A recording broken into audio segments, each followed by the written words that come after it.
প্রতীক বরাদ্দের পর সারা দেশে ৭৯ আসনে বিএনপির বিদ্রোহী প্রার্থী রয়েছে ৯২ জন। জামায়াতের একজন লড়ছেন বহিষ্কার, সতর্কতা ও দলীয় সিদ্ধান্ত অমান্য করে। প্রতীক পাওয়ার পর বিদ্রোহী প্রার্থীরা জানান, ভোটারদের মতামতের প্রতি শ্রদ্ধা জানাতে তাদের এই সিদ্ধান্ত নিতে হয়েছে। সহকর্মীদের তথ্য ছবিতে প্রতিবেদন।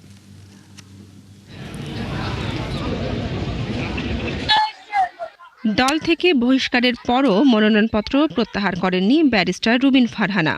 লড়ছেন ব্রাহ্মণবাড়িয়ার সরাইল, আশুগঞ্জ ও বিজয়নগরের একাংশ নিয়ে গঠিত ব্রাহ্মণবাড়িয়া ২ আসনে স্বতন্ত্র প্রার্থী হিসেবে।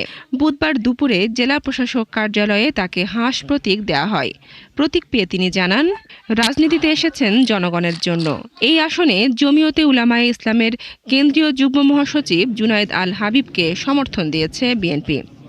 আমি দলগুলোকেও বলবো, যার যার বৃহত্তর স্বার্থে এই আসনে যাতে তাদের নেতাকর্মীরা অসংলগ্ন আচরণ না করে, আইন না ভাঙে, অসভ্য আচরণ না করে। নিজেকে এলাকার কিং দাবি করেছেন হবিগঞ্জ ১ আসনের স্বতন্ত্র প্রার্থী শেখ সুজাত মিয়া। তিনি প্রতীক পেয়েছেন ঘোড়া। তার বিপরীতে ধানের শীষ পেয়েছেন বিশিষ্ট অর্থনীতিবিদ রেজা কিবরিয়া। আমি এলাকার সেরা, আমি এলাকার কিং, নবীগঞ্জ বাহুবলের আমি সেরা নেতা। আমাকে মানুষ ভোট দিবে। আমি মানুষের কাজ করেছি, মানুষের জন্য বহুদিন ধরে, 45 ইয়ার্স ধরে আমি কাজ করছি।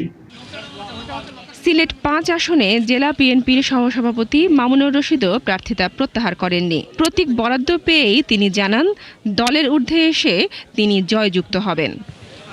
আমার হৃদয়ে কি ধারণ করি সেটা আমার ব্যক্তিগত ব্যাপার, তাই না?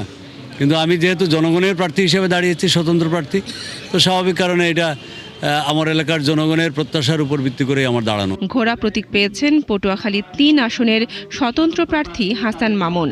তিনিও দলীয় সিদ্ধান্তের বাইরে গিয়েই প্রার্থী হয়েছেন।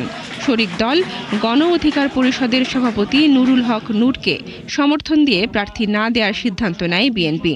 বঞ্চিত নেতাকর্মীদের যারা তাদের সংসদ সদস্য নির্বাচন করতে সমর্থ হন নাই, সেই বঞ্চিত নেতাকর্মীদের স্বপ্ন, আশা, আকাঙ্ক্ষা এবং তাদের দাবির প্রেক্ষিতে আমি প্রার্থী হয়েছি। ঝিনাইদহ ৪ আসন থেকে স্বতন্ত্র প্রার্থী হিসেবে নির্বাচনে প্রতিদ্বন্দ্বিতা করছেন সাইফুল ইসলাম ফিরোজ। এই আসনে ধানের শীষ প্রতীকে ভোট করছেন গণ অধিকার পরিষদের সাধারণ সম্পাদক রাশেদ খান।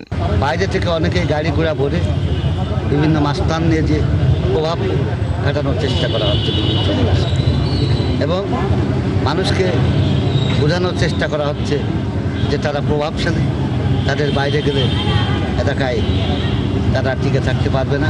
খাগড়াছড়িতেও বিএনপির বিদ্রোহী প্রার্থী সমীরণ দেওয়ান পেয়েছেন ফুটবল প্রতীক। এই আসনে মোট প্রতিদ্বন্দ্বিতা করছেন ১১ জন। এছাড়া সারা দেশে মোট ৭৯টি আসনে বিএনপির বিদ্রোহী ৯২ জন এবং জামায়াতের ১ জন লড়ছেন দলীয় সমর্থনের বাইরে গিয়ে। বনশ্রী হালদার, ৭১।